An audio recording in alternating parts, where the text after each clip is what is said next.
자, 여러분 온라인 설교 소모임 두 번째 시간입니다. 제목은 인생의 두 가지 방향. 마가복음 14장 1절부터 13절까지 말씀이죠. 마가복음 72번째, 72번째 설교 내용을 갖고 같이 공부를 좀 해보도록 하겠습니다. 자, 바로 진행을 하도록 할게요. 맨 앞에 나오는 간단한 단문입니다. 삶은 다양하다. 그러나 삶에는 두 가지 결말 외에는 없다. 그러므로 사실상 모든 삶에는 두 가지 방향만이 있을 뿐이다. 이 간단한 문장이 사실 그 설교 전체의 내용을 요약한 것이죠. 자,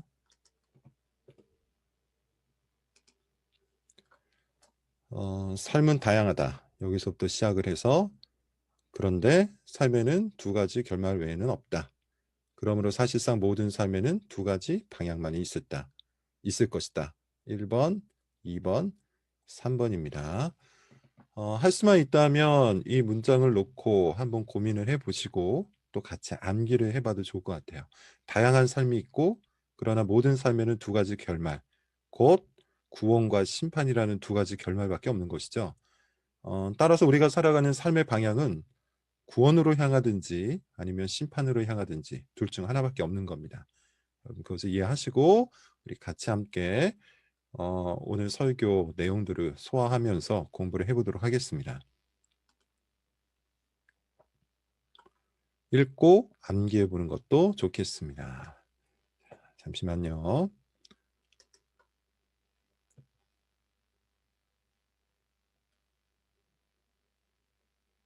잉크 색깔을 좀 바꿔보도록 할게요.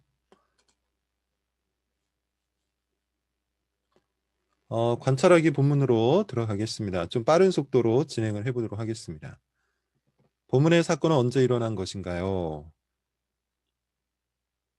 6월절과 무교절 이틀 전에 일어난 것이죠. 자, 6월절과 무교절이 어떤 절기인지는 다음 설교 소모임 시간에 공부를 할 테니까 그냥 넘어가도록 할게요. 대제사장들과 서기관들은 왜 예수님을 명절에는 죽이지 말자라고 했는가? 밀란이 일어날까봐 죽이지 말자고 했습니다. 한 여자가 예수님께 나오죠. 그리고 값진 향유를 가지고 와서 이제 그 옥합을 깨서 예수님께 붓습니다. 그때 예수님 어디 계셨죠? 베다니 나병 환자 시몬의 집에 있었습니다. 그 향유를 어떻게 했다고 했죠? 옥합을 깨서 향유를 예수님의 머리에 부었습니다. 제자들이 이 장면을 보고 화를 내어 본문에는 어떤 사람들이라고 되어 있는데 사실 제자들이죠. 화낸 이유가 뭘까요? 300데나리온 이상의 팔아 가난한 자에게 줄 수 있었기 때문이다.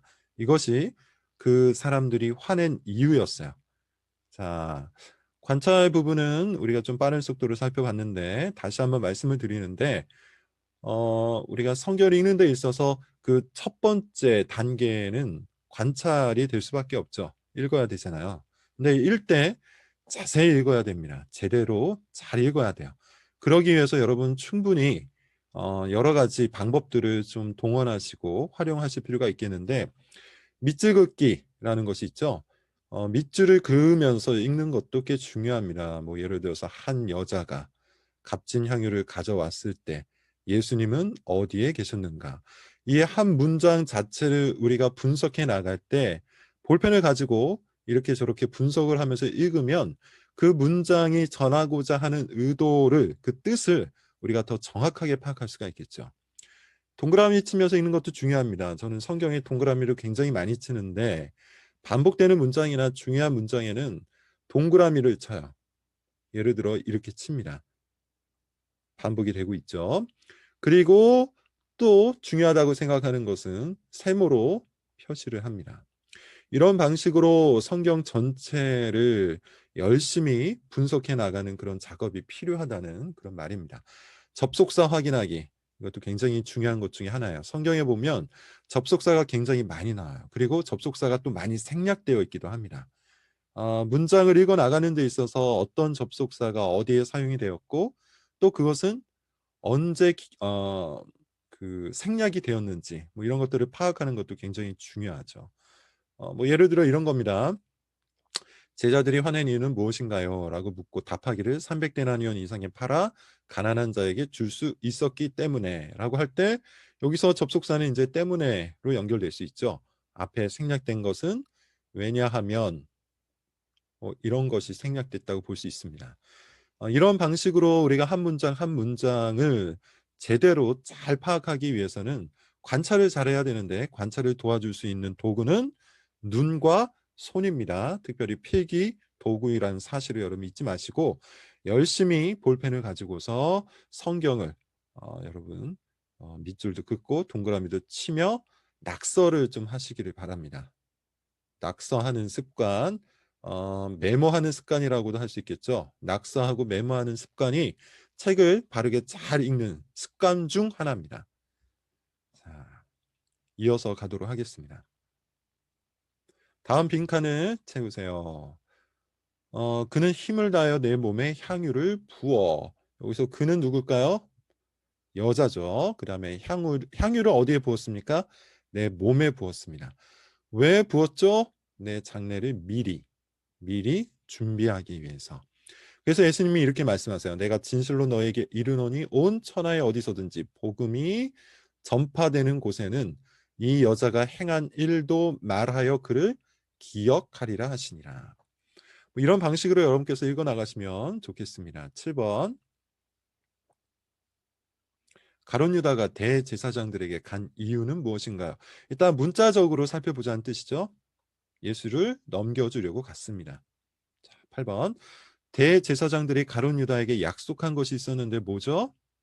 돈입니다. 돈을 주기로 약속을 했어요. 자, 앞서서는 필기구를 가지고서 밑줄도 긋고 접속사도 찾고 뭐 낙서를 하면서 하라고 했는데 또 중요한 관찰 기법 중에 하나가 있죠. 반복해서 읽는 겁니다. 반복해서 읽는 것은 성경을 읽는 데 있어서 굉장히 중요해요. 한 번 읽고 성경 전체를 바로 이해할 수 있는 사람은 거의 없다고 볼 수 있어요. 천재들이나 그렇게 할 수 있겠죠. 우리 같은 범죄는 성경을 여러 번 읽어서 그 문장을 제대로 이해하는 노력이 좀 필요합니다. 뿐만 아니라 성경을 우리가 반복해서 읽어야 되는 이유 중에 하나는 이것이 진리의 말씀이기 때문이죠. 이것은 단순한 정보가 아닙니다. 정보가 아니라 진리의 말씀이기 때문에 우리가 그 진리의 문장들, 진리의 단어들을 우리 머리와 마음속에 새기는 작업이 필요한 거예요. 그렇기 때문에 꼭 필요한 게 뭐냐? 반복입니다. 지난 시간에도 말씀을 드렸는데 우리가 성경을 대충 읽는 경향이 있어요. 대충 읽고 또 대충 생각을 합니다. 그리고 더 중요한 거 대충 살아버리죠. 근데 이런 대충 살아가는 방식은 하나님께서 우리에게 요구하시는 삶의 방식이 아니에요. 우리는 하나님 앞에서 온전한 순종을 해야 되는데 그 온전한 순종은 성경을 바르게 깊게 반복해서 읽을 때 우리의 생각도 부지런히 연단될 것이고 연단된 우리의 생각이 우리로 하여금 성경에 합당한 삶으로 인도해 간다는 것이죠. 여러분 이것을 이해를 잘 하시기를 바랍니다. 반복해서 본문을 읽는 그런 훈련을 해 나갈 수 있기를 바랍니다. 자, 이제 해석하기 쪽으로 넘어가겠습니다. 첫 번째 질문은 나눔 시간을 좀 가져보는 겁니다. 가장 최근에 한 선택 중에 제법 잘했다고 생각되는 것이 있습니까? 최근 일주일 아니면 최근 한 달 정도로 여러분 생각해 보시면 좋겠네요. 뭐 많은 선택을 했을 겁니다. 그 선택 중에 제법 잘했다고 생각하는 것이 무엇인지 생각할 수 있는 시간을 좀 가져보시고 답변을 이끌어내시면 되겠죠. 팁은 이겁니다.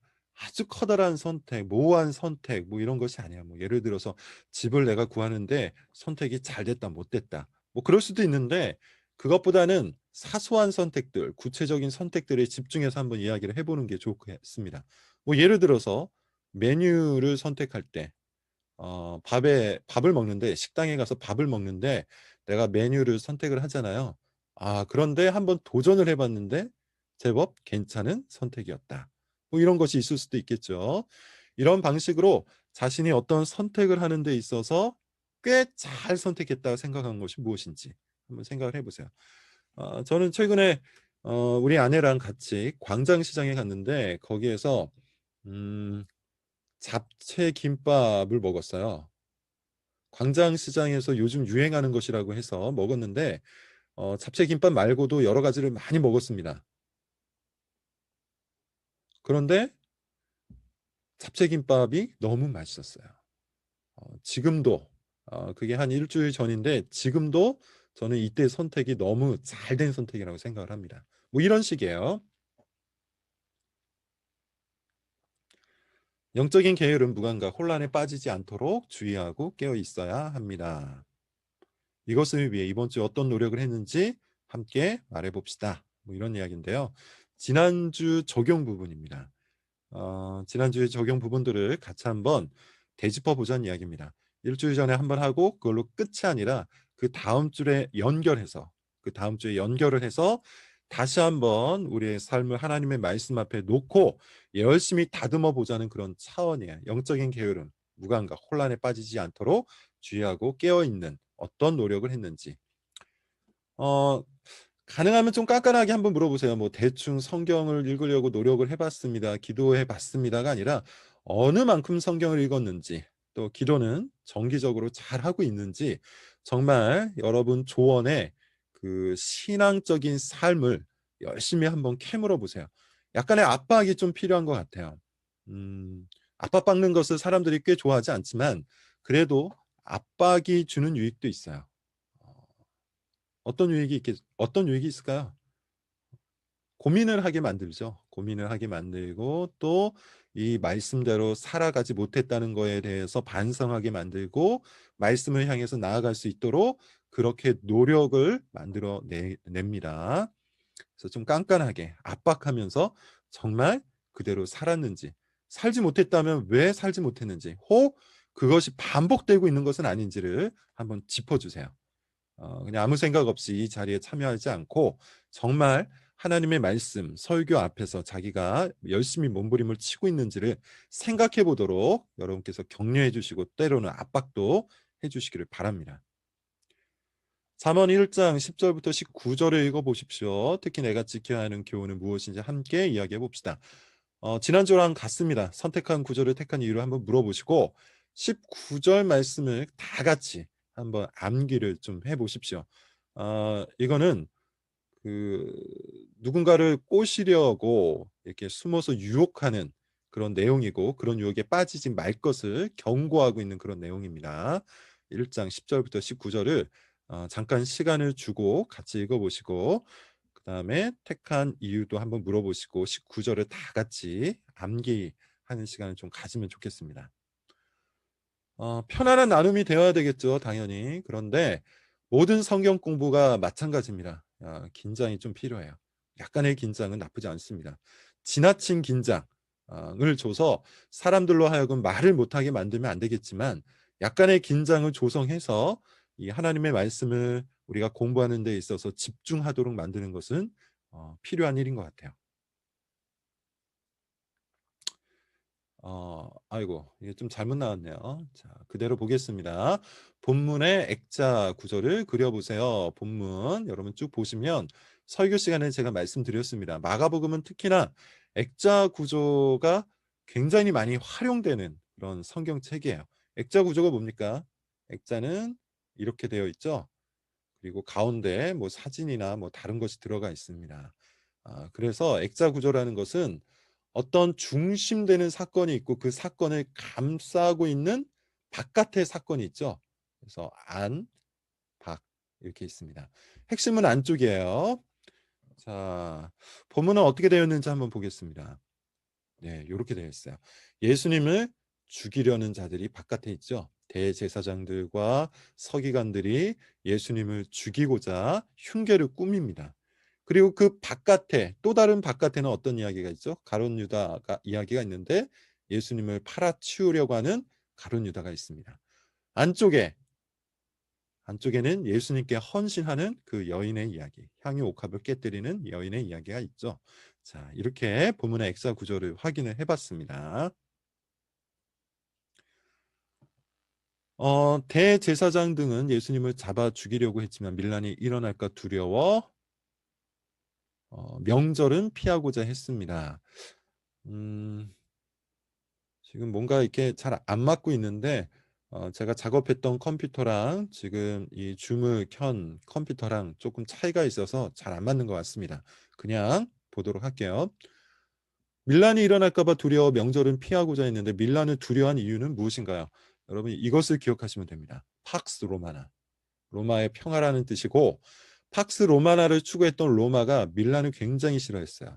그래서 밀란이 일어나면 뭘 보냅니까? 군대를 보냅니다. 그래서 군대를 보내서 밀란을 제압을 하고 이것을 제대로 통치하지 못한 권력자들의 탓으로 돌려서 권력자 교체를 했어요. 그러니 싫었겠죠? 당연한 겁니다. 밀란으로 인해서 잃게 될 자기들의 명예와 성공과 권력을 염려한 겁니다. 그것을 잃을까 염려한 것이죠. 자, 위 해석을 따르면 결국 대제사장 등이 원했던 건 뭘까요? 요겁니다. 자기네들이 구축해 놓은 왕국에서 편안하게 사는 것. 지금까지 열심히 로마 편에 붙어서 아부도 떨고 또 힘써 이것저것을 하면서 만들어 놓은 자기네들만의 왕국이 있었단 말이죠. 익숙하고 편안하고 자기가 통제하고 조정할 수 있는 그런 왕국이 있었는데 그런 왕국에서 편안하게 사는 것이 목표였는데 예수님이 그것을 잡아 흔든 겁니다. 자, 대제사장 등이 원했던 것과 예수님이 요청했던 것 어떤 부분에서 부딪힐까?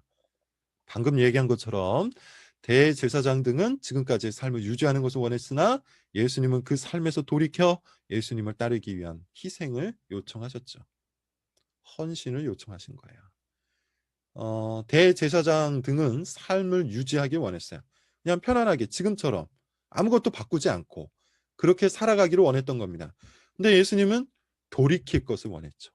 돌이켜서 예수님을 따르기 위해 필요한 희생을 요청하셨어요. 그러니 대제사장 등이 예수님을 죽일 수밖에 없었던 거죠. 자신의 세상을 흔들고 소란스럽게 만들고 틀렸다고 계속해서 정죄하니 이게 좋겠습니까? 좋지 않죠. 자, 해석하기에 있어서 가장 중요한 질문이 바로 이거예요. 왜라는 질문을 끊임없이 던져야 됩니다. 우리가 성경을 앞서서는 관찰을 했잖아요. 밑줄도 그어보고 접속사도 찾아보고 반복해서 읽어보기도 하면서 관찰을 했는데 관찰로는 성경의 그 뜻을 의미를 완벽하게 찾아낼 수 없습니다. 해석을 해야 되는데 우리가 주석이나 그 외의 다른 보조 도구로 도움을 얻기 전에 먼저 해야 할 것이 있어요. 왜라는 질문을 갖고 본문을 찾아보는 거예요. 본문을 다시 들여다보는 거예요. 뭐 예를 들어서 이런 거죠. 왜 대제사장 등은 예수님을 잡아 죽이려고 했으면서 밀란이 일어날까 두려워했을까? 이 구절의 의미는 뭘까?라고 물어보는 거예요. 그죠? 이와 같이 우리는 끊임없이 질문에 질문을 갖고 성경을 파고들어야 합니다. 이번도 그런 의도에서 만들어진 질문이죠. 왜 그들은 밀란을 그토록 두려워했을까? 팍스 로마나 때문이다. 이 질문이 나왔으면 그렇다면 그들은 어떠한 것을 원했길래 이것을 또한 두려워했던 것일까? 이런 질문이 나올 수 있잖아요.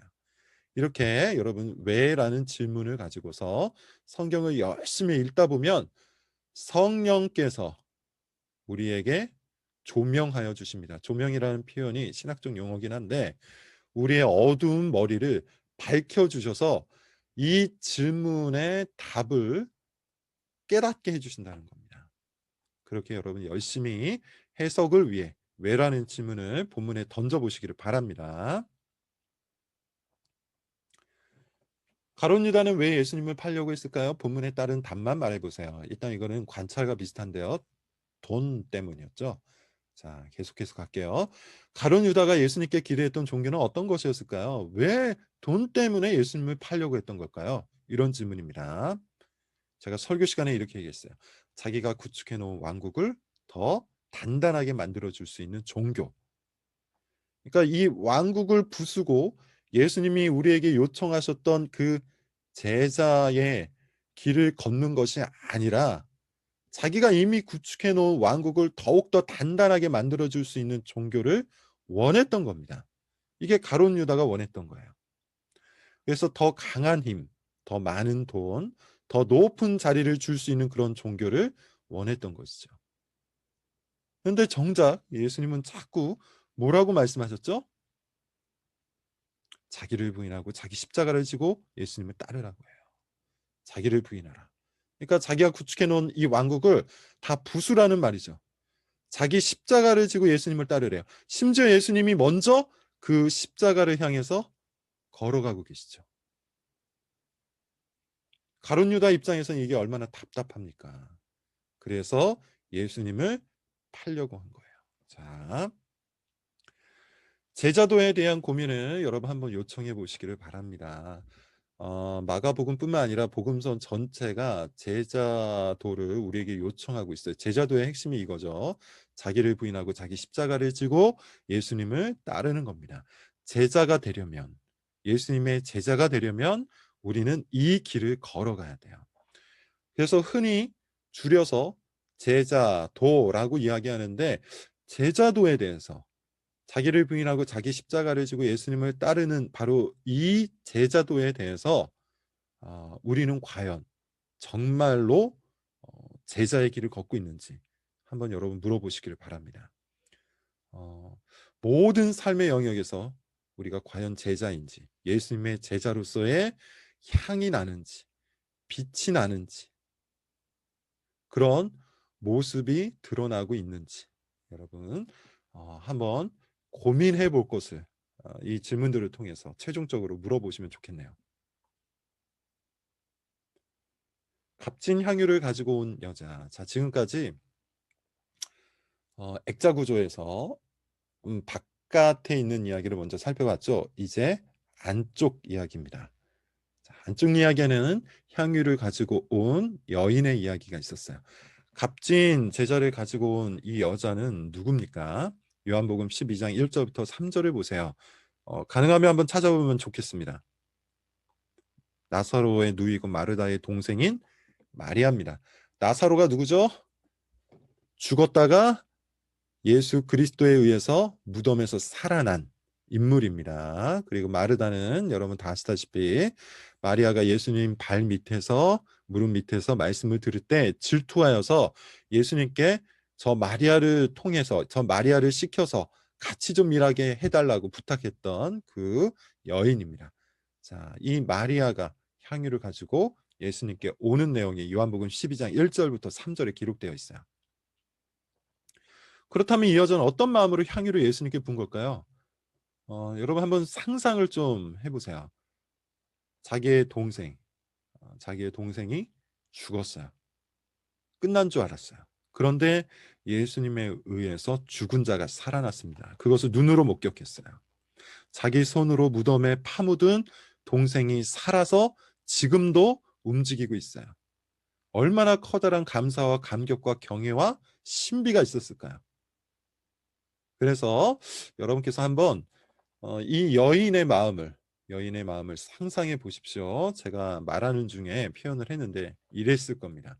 감사, 감격이 있었겠죠. 그리고 경애와 신비로움이 있었을 겁니다. 그런 마음을 갖고 예수님께 향유를 부었어요. 이 여자에게 화를 낸 사람들이 있었습니다. 왜 그렇게 화가 난 걸까요? 요한복음 12장 4절부터 6절을 한번 확인해 보시면 좀 더 구체적인 내용이 나옵니다. 가룟 유다가 나와요. 가룟 유다가 돈 괴를 맡았다고 합니다. 일종의 회계였던 거죠. 그리고 가룟 유다가 도적이었대요. 이 돈을 야금야금 훔친 거예요. 300데나리온이면 거의 1년치 연봉이었기 때문에 엄청난 돈이 헌금으로 들어올 수 있었겠죠. 그러면 가룟 유다가 나름대로 또 많이 이런 표현이 좀 이상하지만 삥땅을 칠 수 있었을 거예요. 그 기회를 놓쳐서 화가 난 겁니다. 돈을 좋아한 거야. 그래서 예수님을 팔고 돈을 받기로 약속을 얻은 것이죠. 자, 예수님은 이 일이 왜 좋은 일이라고 하십니까? 여기서 말하는 이 일은 이 여자가 향유를 부은 그 일입니다. 이렇게 말씀하세요. 가난한 자들은 항상 너희와 함께 있지만 나는 너희와 항상 함께 있는 것이 아니라서. 이렇게 말씀하시죠. 오늘 본문의 진정한 교훈은 무엇인지 한번 말해 보세요. 이겁니다. 자신이 구축해 놓은 왕국을 위해 예수님을 거부하는 무리들. 누구였죠? 대제사장 등등, 그리고 가론 유다. 그리고 예수님을 따르기 위해 자기의 모든 것을 깨는 제자를 핵심 대조하는 거였습니다. 대조하는 거였죠. 이 마리아가 향유 옥합을 깬다라는 표현이 나오는데 이것은 일종의 은유처럼 우리가 받아도 좋을 것 같아요. 은유는 아닌데 은유처럼 받아서 마치 우리의 가장 소중한 것을 깨는 모습으로 상상을 해볼 수 있겠죠. 성경을 해석하는 거는 제가 이렇게 표현했는데 아주 재밌고 또 의미가 있습니다. 무슨 말이냐 하면 본문은 마가복음 14장이잖아요. 그런데 동일한 사건이 요한복음 12장에 있어요. 그래서 마가복음 14장을 좀 더 풍성하게 해석하기 위해 요한복음 12장을 살펴보면 우리가 그 의미를 더 많이 깨달을 수가 있습니다. 그게 재밌다는 거예요. 저는 재밌습니다. 여러분, 성경을 우리가 이와 같이 공부하는 방식들을 알아감으로 성경 공부의 재미와 의미를 더욱더 많이 찾아갈 수 있기를 바랍니다. 그리고 성경이 특별히 구조를 통해서 말하는 것이 무엇인지도 여러분 잘 확인해 보세요. 구조를 통해서 우리에게 진정으로 말하고자 하는 것, 대조라고 했죠. 무엇의 대조입니까? 자기의 왕국을 위해 예수님을 거부하는 무리들과 예수님을 위해 자기 것을 깨는 제자의 대조. 이렇게 우리가 본문의 내용들을 관찰하고 해석하여 찾을 수 있는 것이죠. 자, 지금까지의 내용도 매우 중요하지만 모든 성경의 마지막은 이겁니다. 적용이에요. 하나님께서 우리에게 성경을 주신 것은 두 가지 이유입니다. 소요리 문답을 통해서 우리가 이미 알고 있듯이 첫째는 우리가 믿어야 할 바가 무엇인지, 그리고 두 번째는 우리가 행해야 할 바가 무엇인지, 이 두 가지를 가르치기 위해서 성경을 주신 거예요. 이 둘 다 사실 뭡니까? 적용이죠. 우리가 성경을 관찰하고 해석해서 알게 된 하나님, 예수님, 성령님을 믿는 것이고 또 그분이 우리를 향해서 주신 삼위일체 하나님께서 우리를 향해서 주신 교훈을 우리가 행하는 것이죠. 쉽게 말해서 모든 성경은 궁극적으로 적용을 목표로 한다. 이걸 이해를 하셔야 됩니다. 그래야만 여러분 우리가 설교를 통해서 공부하고 있는 이 설교 공부가 진정 유익할 수 있어요. 유익하고 효과를 얻을 수가 있습니다. 자, 정리입니다. 인생에는 두 가지 방향이 있습니다. 하나는 그리스도 밖을 향하는 인생입니다. 자기가 이미 구축해 놓은 왕국을 유지하기 위해 기꺼이 그리스도를 포기하는 사람들이 여기에 해당합니다. 다른 하나는 그리스도 안을 향하는 인생입니다. 그리스도를 따르기 위해 자기 것을 하나씩 깨뜨리는 사람들이 여기에 해당합니다. 어, 향유 옥합을 깨뜨렸던 마리아처럼 한꺼번에 많은 것을 깨뜨릴 수도 있겠지만 기본적으로는 하나씩 하나씩 깨뜨려 나가는 것이죠. 이걸 잘 이해하시고 점진적인 변화, 점진적인 성화를 우리도 열심히 추구해 나가야 할 겁니다. 자, 이 말씀을 기초로 다음 빈칸을 채우며 적용할 점들을 찾아봅시다. 또다시 제자도를 강조를 해주십시오. 결국에 본문의 핵심이 바로 그것이거든요. 제자도. 자기를 부인하고 자기 십자가를 지고 그리스도를 따르는 것. 이걸 강조하시고 제자도에 대해서 우리가 다시 한번 마음에 새길 수 있도록 여러분이 인도를 해주시면 좋을 것 같습니다.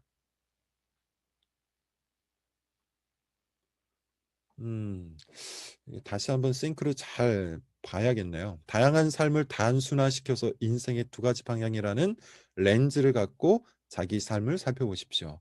렌즈입니다. 그래서 점검을 말하는 겁니다. 본문을 마치 거울처럼 여러분께서 사용을 하셔서 설교 내용 자체를 거울로 사용을 하셔서 '아 내 모습이 이러하구나. 어떤 부분에 있어서 삐뚤어졌고 어떤 부분은 참 더럽구나. 이것을 다시 바꾸어야겠다.' 이렇게 생각을 해 보라는 겁니다. 인생의 두 가지 방향 중에 지금 내가 지나치게 어 자기 왕국을 향하고 있다면 돌이켜야 되겠죠. 예. 십자가의 길로 돌이켜야 될 겁니다.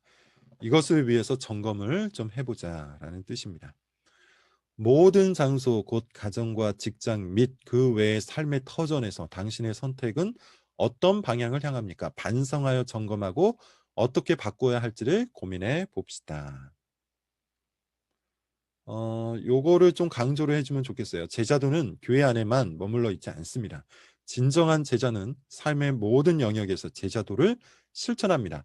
반성으로 끝나지 않고 구체적인 변화를 한번 도모해 보십시오. 음 그래서 여러분 한번 가정, 직장, 그 외의 삶의 터전에서 많은 선택들을 해 나가고 있을 텐데 이 선택이 정말 십자가를 향하는 선택인지 아니면 자기 왕국을 위한 선택인지를 한번 반성하여 점검해 보시고 만약에 자기 왕국을 향한 그런 선택들이 지속되고 있다면 반성으로만 끝나지 마시고 보통 적용 부분을 이야기하다 보면 결국에는 "아 제가 잘못했네요."라는 이야기를 끝날 때가 많습니다. 근데 여기에서도 우리가 좀 주의를 기울여야 할 필요가 있는데 "제가 잘못했습니다."라고 말하는 것이 그냥 그 순간을 빨리 끝내기 위한 말일 수도 있어요.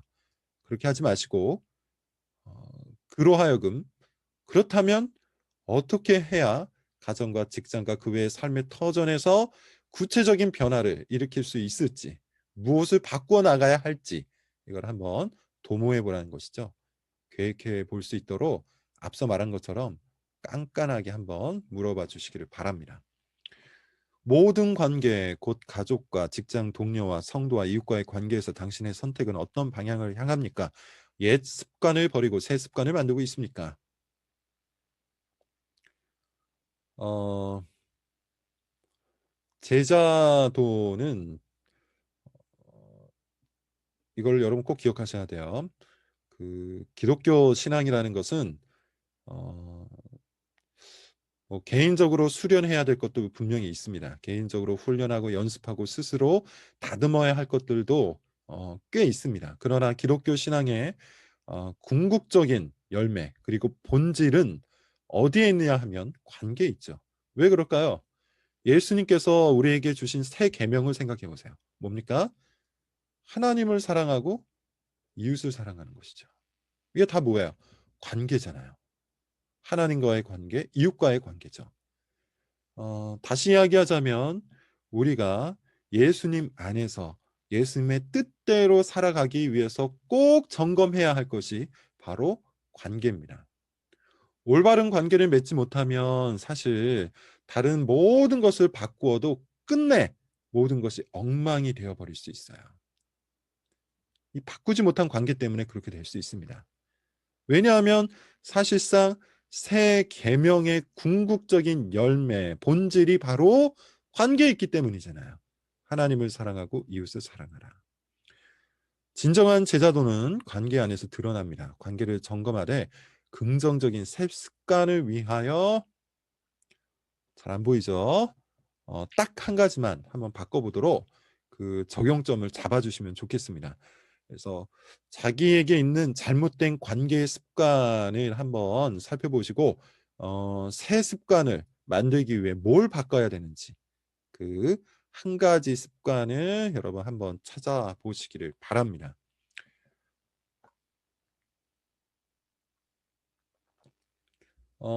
적용 부분에 대해서 여러분께서 좀 더 힘을 내주시기를 부탁을 드리는데 말씀과 삶을 계속해서 연결해 나가야 돼요. 말씀과 삶의 연결이 매우 필요합니다.